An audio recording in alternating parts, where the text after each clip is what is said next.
Welcome to our Urban Legends podcast. I'm Dr. Gloria McDaniel Hall. I've been a teacher, a principal, and assistant superintendent, all within urban schools in Chicago and around the country. Our Urban Legends podcast is a forum for sharing ideas, strategizing together, and supporting each other as we dismantle the deficit narratives sometimes associated with urban education and discuss where and how amazing work is being done. Welcome to another episode of the Urban Legends podcast. And on the Urban Legends podcast, my goal is to kind of spread the word about amazing things that are happening in schools, mostly in Chicago, but if I get the opportunity to do it in other places, I'll do that also. And I heard from one of my graduate students who had visited this particular school that we're going to talk about today. And he said to me, Gloria, you got to go. You're just going to be blown away by what they're doing at this school. And so when I did visit, I was blown away. And the three people who I have with me today are going to introduce themselves, but then I'm going to take them through a series of questions so that they can really talk about what happens at this amazing school, which is called the Children's School. And it happens to be located in Oak Park, a suburb of Chicago. So I'm going to start with just general introductions and ask each person, I guess we should start with Daniel since this was your brainchild, each person to just share a bit of their history and your perspectives about why the school, how the school came to be, why it's such a different kind of place. All right, Daniel. Thank you very much, Gloria. The Children's School is a very unique and special place, and I would hope there would be more environments like the Children's School, because when I had the good fortune of being able to found the school in 2004, I have two children, and my daughter was doing very well in the public school system in Oak Park. My son was a unique learner and needed a different kind of trajectory and offering for schools and learning. And I fortunately had a large background, a pretty strong background in what is called progressive education. And so there were schools in Chicago along the shore of Chicago in the south, in the north and other areas, but nothing on the west that offered an opportunity for children to really have their voice heard, for there not to be standardized testing, because there was a lot of No Child Left Behind at that time, where it was really a lot of drill and skill work. And my son and many other children I know can benefit from and have benefited from the work of progressive education, which honors student voice, uses projects and student interest as a means of really moving the curriculum forward in a meaningful way. And that's just some of what happened. And there were 12 brave families, along with my own family, who helped to start the school in the upstairs of a little house near the Frank Lloyd Wright Unitarian Temple in Oak Park. And so we were really lucky.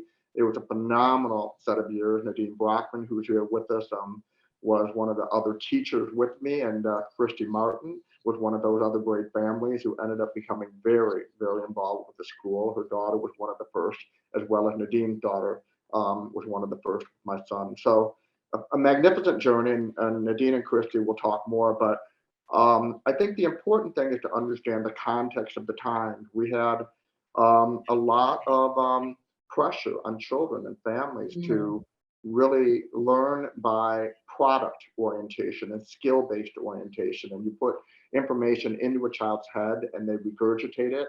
And it was a very singular fashion of defining what it is to be a learned individual. And the Children's School opens that up and recognizes all different kinds and varieties of learning styles and ways of approaching curiosity and interest.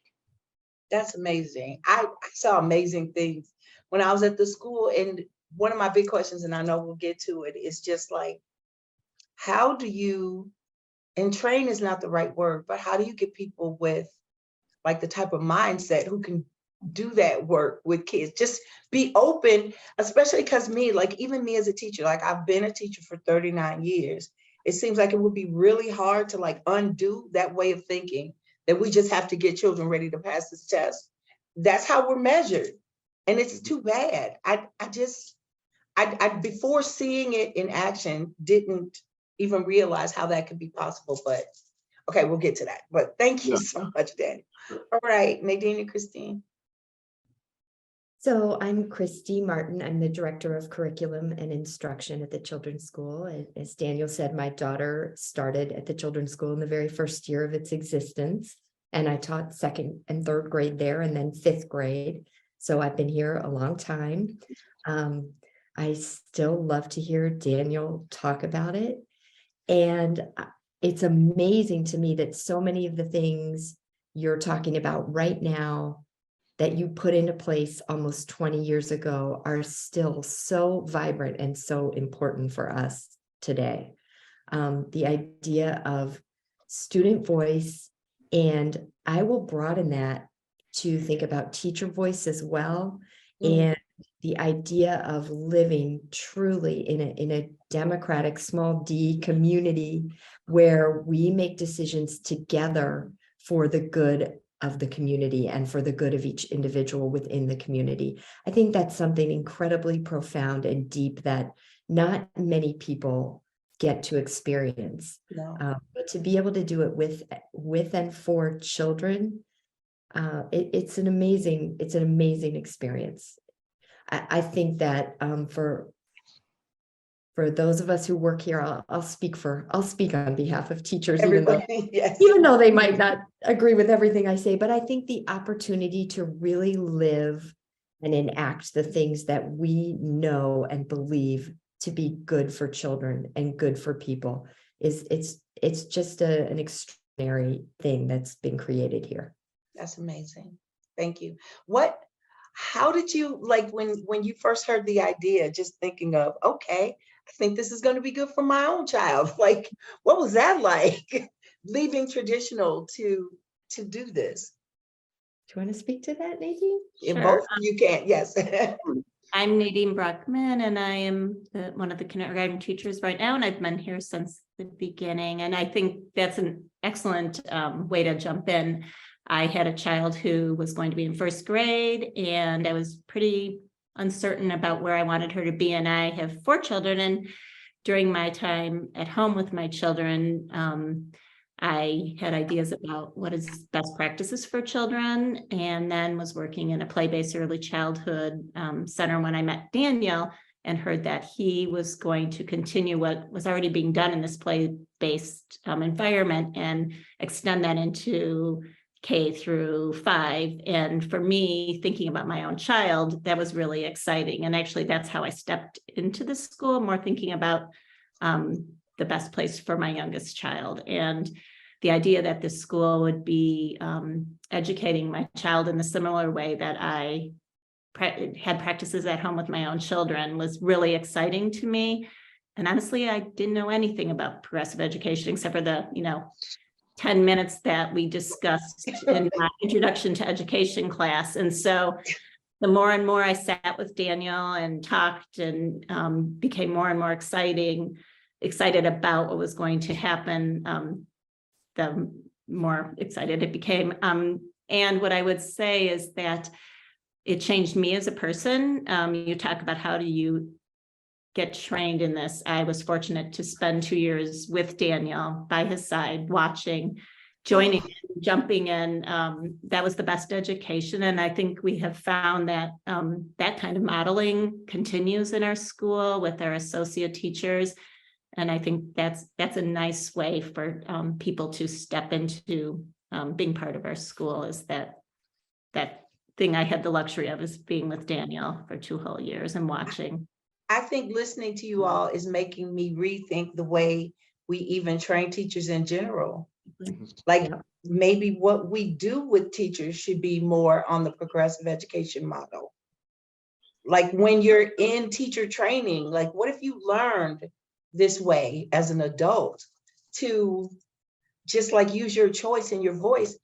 Sometimes in my classes that I teach, I have been trying, especially since I visited your school, to incorporate student voice and choice more into the assignments, because there's certain things that we have to do, And in one class, it was almost like in this doctoral class, we were like, no, you're the professor, you got a syllabus. Tell us what to do, how many pages, and when it's due. Like, I'm trying to do that. And it's really difficult for people to break out of the habits that we have formed when it comes to the professor is in the power position or the teacher's in the power position. The children or the students have to kind of follow the curriculum and do what we say, and then you get a grade. Like, and that kind of leads into just for, if you were explaining to a lay person, or maybe somebody even who's a teacher right now or a school leader, what are some of the like hallmarks? What are some of the indicators that are a part of the progressive education movement, or and how it differs from our traditional way of thinking about teaching and learning, for somebody who might not have seen what I see? Well, they didn't see what I saw at the school, but how could you explain like the background, where people could get information, and what some of the big differences are? Well, you brought up so much. I could talk for I'm sorry. a long time on many things. And Christy, Nadine, pipe in, and Nadine was instrumental. She was my partner in crime at the very beginning, co-teaching, and it was just a marvelous opportunity to learn from Nadine as well. And then Christy later. As I mentioned to you, Christy Martin phrased one time, she said, "I'm teaching in a model that I'm not familiar with, and it's very project-based. Students have agency and voice."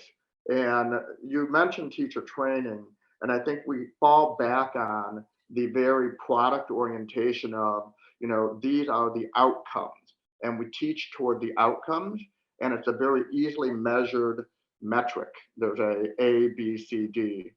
At the children's school, we don't use letter grades. We use really the documentations of students' growth.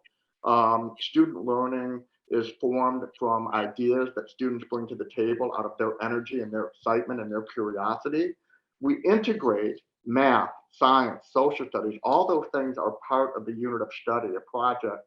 And it actually is much more fluidly integrated and logically integrated, because the children are studying about the Titanic, and they want to know, how fast does a ship go? Who were the people on the ship? Why were some people at the lower part of the ship and some people up there? You get all of these social constructs put into a unit of study that the children themselves brought forward and were interested in. On the converse, you mentioned about families coming into the children's school. Something we've always had to do, especially in the beginning when we were brand new, is help families who came say, you're going to be talking to your neighbor after school or on the weekend, and your neighbor will say, oh, my little son Billy, he's reading Harry Potter right now. And you'll have to say, well, right now my child isn't, on a trajectory of accomplishments in that same way. But you can celebrate that my child has been deeply engaged in an outdoor learning activity that has been peer, co-led, intrinsically motivated. There has to be a language around how do we as parents who are choosing to have our children learn differently celebrate that and not feel insecure about the very, very strong societal markings of my child is doing A, B, C, and if my child isn't doing that, then there might be something wrong with my child's education. I think we've gotten over that in a big way, but it is, Christy Martin said, when I started teaching this one unit, I was leaping off the cliff with my children because we were all going together to someplace I wasn't sure where we were going to land. And we do not give teachers that opportunity in teacher education program. The joy of jumping off the cliff collectively and landing in a space that you may not know where, but the children bring authenticity and incredible, incredible knowledge where you as an individual are co-constructing the environment in a way that is just, it's incredibly meaningful, I think, as a learning experience. I love it. I love it. And Nadine, so I visited your classroom, and I can't even remember what you call the meeting that you have in the morning, but I could tell that what the students were discussing was things that they had said they wanted to discuss, number one. And number two, it just felt so like comfortable. I can imagine that if I were a 5-year-old, that would make me feel like such part of a community. And in traditional schools, in the traditional rows where we sit in slants and we sit with our hands folded, which is people get accolades for you walk into a classroom and it looks like that, versus walking into a classroom that looks like yours, where what I heard, like I really was gonna cry in the classroom, but what I heard was students saying, we'll just support each other. It'll be fine. We can hold hands. Like, and it was just like, oh my goodness, like how are 5-year-olds thinking like this? That didn't happen that very day. That happened over the course of time with you creating this atmosphere that makes kids feel that way. I don't know if you had the opportunity, Nadine, to either of you, to teach traditionally before you came to the children's school, but how's it different for you as a person? And how do you feel it's different for the students that are in your class and the students that are in your school, Christy?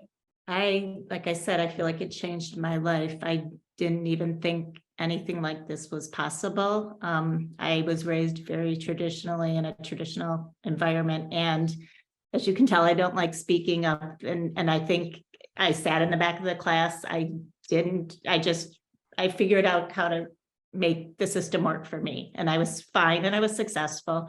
But I feel like I didn't have the opportunity to learn and dive deep into anything because of my temperament.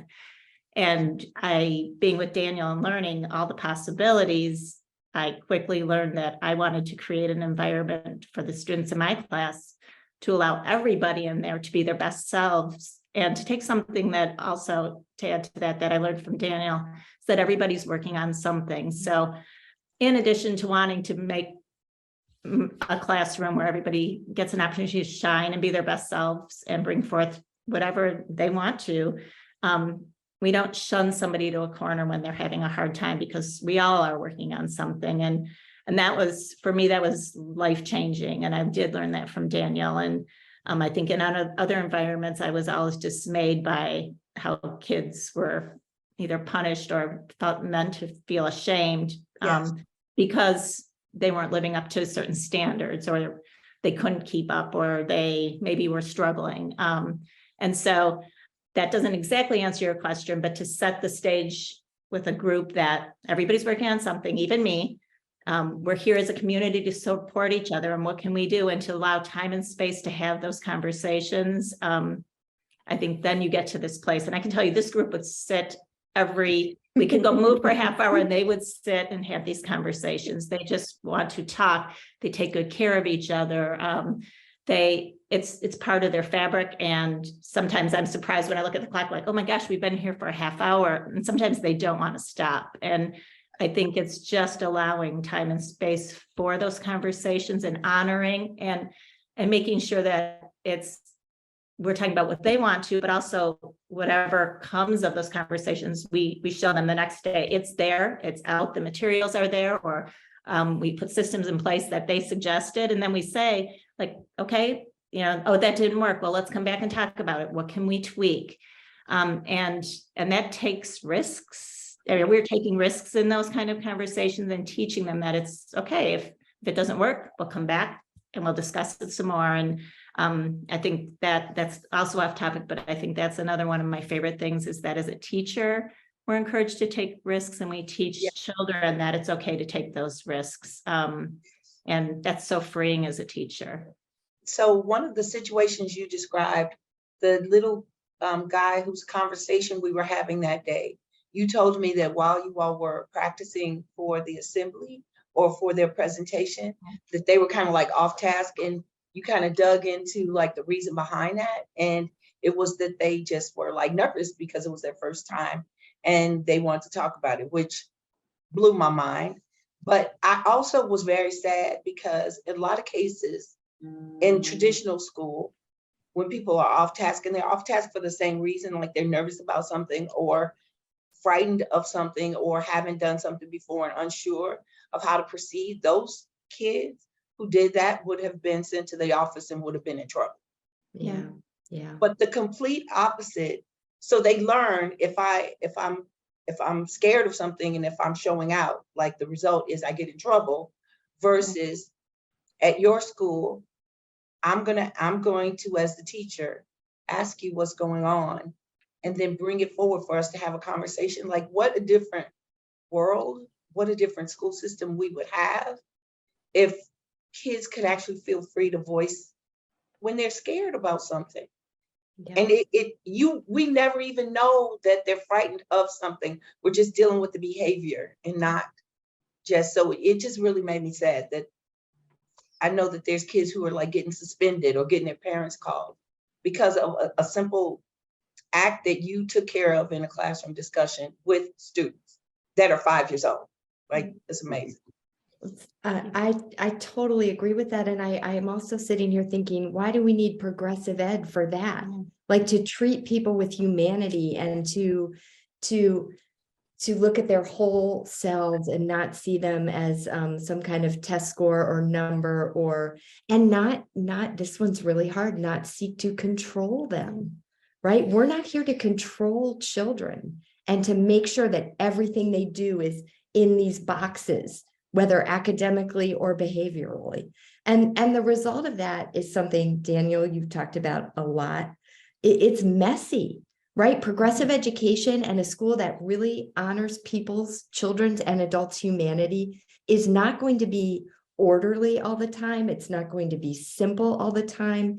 It's going to be messy. There's complex issues, there's emotions, there's a lot that the school, the community will have to deal with by virtue of raising children's voices and honoring their individual humanity.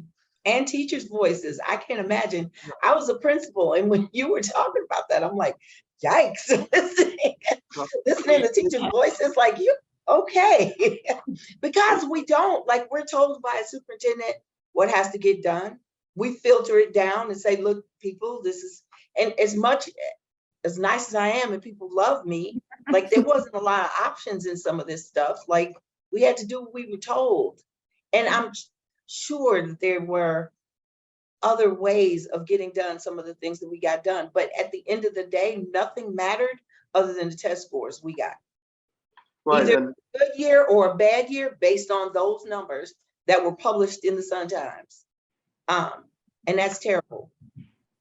In getting ready for this, I pulled out some books, one called Jerome, Teachers as Intellectuals. And there's so many volumes and different things. And of course, John Dewey and, experience in education. But the notion that teachers are intellectuals, that teachers are not the controllers, as Christy mentioned, but the facilitators of learning, that they are co-learners with the children.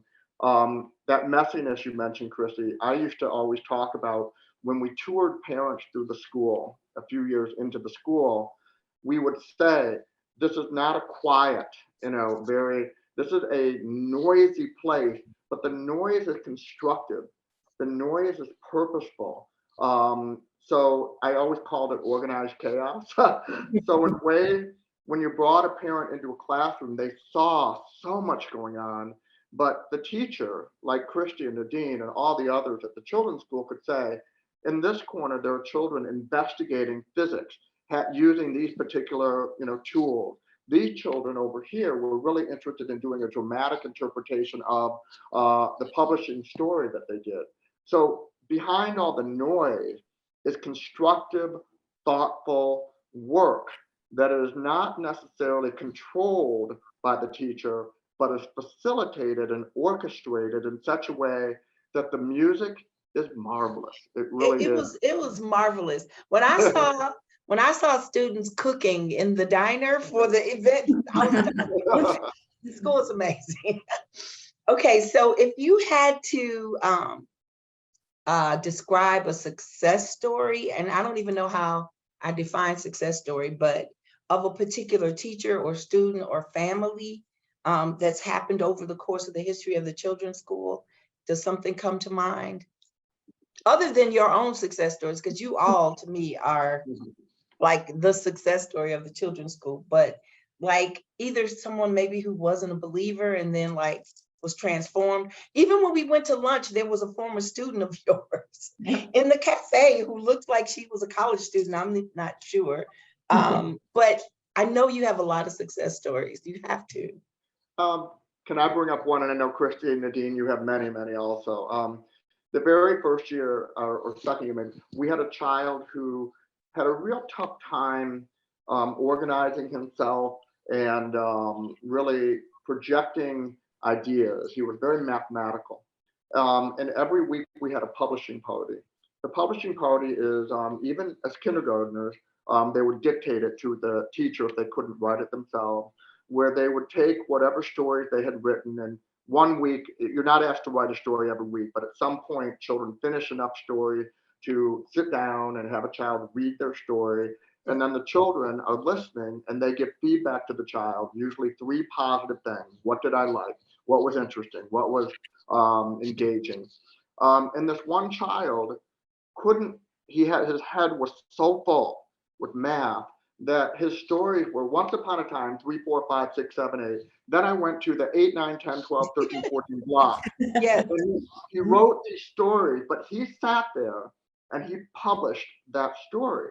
And at the end, the children gave him feedback that said, I really liked how you went from here and you stepped every other number to get there.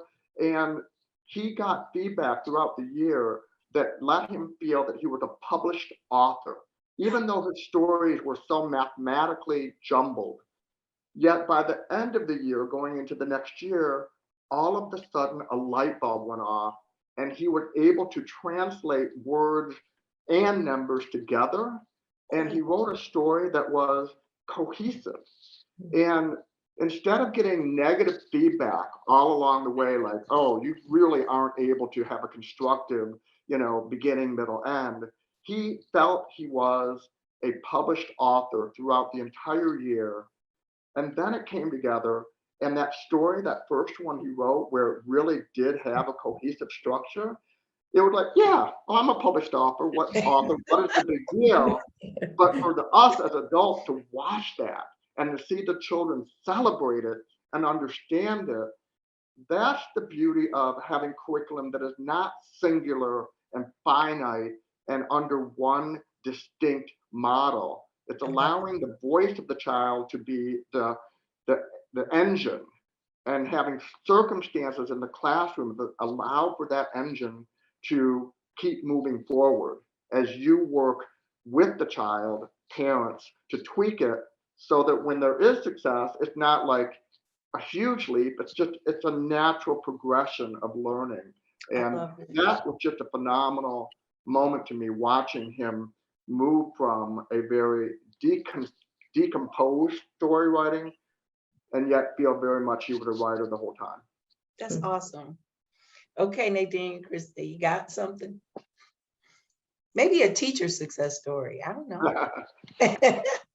I'm thinking more broadly, and I guess it is tied maybe into teacher plural success story. I think over the years we've really enhanced our outdoor spaces in hopes of better meeting the needs of early childhood or all children. And I think it's been really exciting to see some children in my classrooms over the years who maybe without those types of outdoor spaces and deep sensory environments might not have fared as well once we get in the classroom and sitting down and story writing or sitting as a group having these conversations. And it's been really exciting to watch when you meet children where they're at and give them that, deep, heavy work and that ability to be outside and lift and run and play, do all this rich play outdoors and give a substantial amount of time what you see when you come back inside. And I feel like we've really moved in a really nice direction with that. And it's really, for me, exciting to see how we're allowing them that heavy work, and then they can do so much more in the classroom, whether it's right, or I would say have those group conversations and sit. It's so interesting that you said that, Nadine, because when you all showed me the outdoor space, like you're doing kind of the opposite of what I see in regular school. And I work at a lot of schools where they're taking away, there is no recess time. We don't have time because you got test scores to get.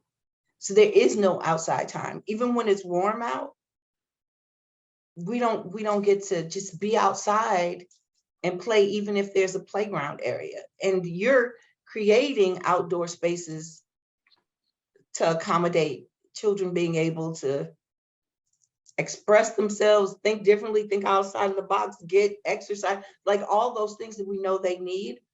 And generally at public schools, we're taking it away, which is really sad. It's really sad. We don't, even when I was teaching a long time ago, kids got to go outside and interact with each other. And it's crazy because even with no outside, we still expect them to be quiet all day. Yeah. Like, how are you going to be quiet? We couldn't be quiet all day if we were around our colleagues. Got to be quiet all day. We got to be in our seats all day. We move from one space to the other. There is no kind of, in some cases, alternative seating or something like that. But for the most part, it's not. It's like standardized, which is hard. Okay, so the final question is, every time I have a guest, I always pick a quote from somebody. And of course, in your case, I picked a quote from John Dewey. But what he said was, education is not an affair of telling and being told, but an active and constructive process. And your school feels like that to me. I'd just like to hear how each one of you feel like you embrace that philosophy, why that philosophy is so important, this idea of not telling, but active and constructive processing together. Maybe Christy, you want to start? Yeah. Darn it. I'll give you the tough question. No. I'm not sure if I do want to start. So we are in a situation where we just found out that we probably have to move out of this building. We are losing our lease with very short notice. Okay. And so I am in a place where I really want and need to embrace this idea of constructive, collaborative, project work, right? Like we have our community has a big project in front of us right now.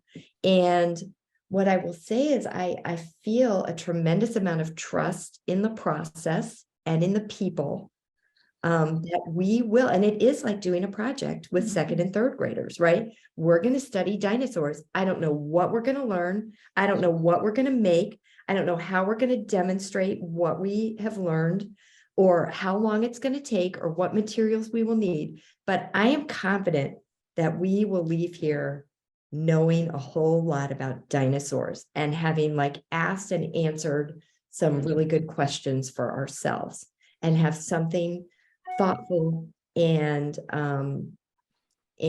productive to show.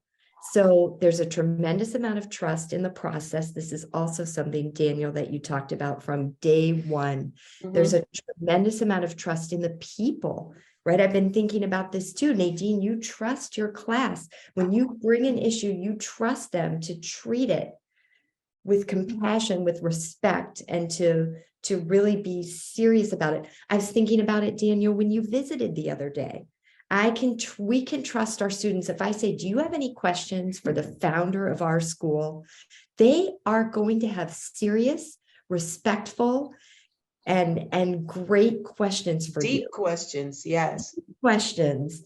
I think about it, what you were saying, Gloria, about the faculty meetings. I know I shared with you this sort of, I say it all the time, right? Like I have the faculty meeting agenda and I'm like, well, this is just a quick announcement. Okay, here, 45 minutes later, we're discussing all the ins and outs. Like, does that change to the lunch schedule really meet children's needs? And is it really honoring what they need? And but I trust the faculty to have a thoughtful discussion and to really give their best effort to try to figure out what's going to be right for the community. Love it. I If feel you I didn't wandered answer off it, No, I you didn't did answer. answer it. That's perfect. Because it's real life, it's a real life situation, right? I love your answer. I love it. Well, I Nadine, hope someone else can say Yeah. more about the quote. I was gonna say, I kind of forgot the quote, but I think I remember it. I think that quote resonates with me because nobody likes to be told what to do, and our reaction, our response to that is often negative, right? And in life, and that goes for children too. And I think the more and more I'm here, the more and more I've learned about making sure that children have choice and voice and options, and the better the outcomes are. Because once again, we don't like to be told what to do, but how do you shift that narrative so they're part of that conversation, they own that conversation, and the results, they often are messy, they're often trial and error, we're all taking risks, and sometimes something doesn't work and you come back to it, but really the big picture outcomes are wonderful and joyful, and they're treating each person in that classroom with humanity and like they are important, they are a human being, and I think they feel how important they are, and they care about one another through that process. So awesome. Okay, Daniel, take us home. Yeah, I have a couple things. One, I really am so impressed, Christy and Nadine, what you're saying right now, that, faced with a huge challenge, a new school building 6 months from now, most traditional educational environments would have the adults say, okay, we're going to move here, here's the decision, or really kind of put the decision down upon the families and the children without any dialogue discourse. The fact that there are children in the children's school who have gone from kindergarten all the way up to 8th grade, those conversations that they have in Nadine Brockman's classroom as kindergartners, sharing their nervousness, saying how much they can help each other, giving space for them to really share and construct a caring community collaboratively. Starting in kindergarten, the children's school provides opportunities for children to build and scaffold on that socially and emotionally. And the social and emotional is as important as the intellectual in the life of a child, of any of us. So that Christy and Nadine can sit there right now and say, we trust that our children have a set of resources within them that will allow them to communicate with us or construct ideas about where we as a community, and we are valued as children in this community, and our voices do matter about where we want to go, how we want the children's school to be as a place, wherever it may be 6 months from now. And that's, I think, one of the things I always share with parents as they leave a progressive environment, a place like the children's school. As an 8th grader going to high school, I used to be the head of Baker Demonstration School in Evanston, where the children's school originally started, a different children's school. But we talked about what do children have as tools when they leave an environment like the children's school. They're far more reflective because they use reflection on a daily basis. They understand themselves because through that reflection and through the feedback from others and their own internal kind of looking at their own way of where their strengths and weaknesses are, giving them opportunities to explore that. They know themselves so that when they go on to the next school, they know that, oh, I shouldn't do this, I can try this, I'm good at this. They're not just cogs in a system searching for one particular endpoint. They understand the nuances of themselves as interactive beings in the world. They have a sense of social justice and construct and voice. And all of those things are what are going to help Christy and Nadine and everyone at the children's school collaborate as we figure out where will we go next, where will we land. That's a very different approach to, we have a problem in front of us as adults and try to solve it that way, which most traditional environments would do, to say we have a problem in front of us, and the we and the us include the children, first and foremost in many ways. And that powerful message is one that children leave with from the children's school as intact individuals whose voice has been honored, who have been messy in their work, but also very thoughtful and given feedback that is meaningful and constructive about their way of learning and interacting with others in the world. Those are the citizens, we want our world to have. And, that they can honor other voices and participate in the messiness of the world and not be threatened by, but be invited into social constructs. I love it. I feel like the children that are coming out of the children's school, the adults are the change that we kind of need to see in the world. And I just thank you all. Thank you so much for allowing me to talk with you. Thank you for all that you're doing at the children's school. Just thank you in general for taking the time to take me to lunch and show me around. It was awesome. It was awesome. Thank you. Thank you very much. Yes, thank you so much. You're welcome. Anytime. We love to have visitors. Thank you.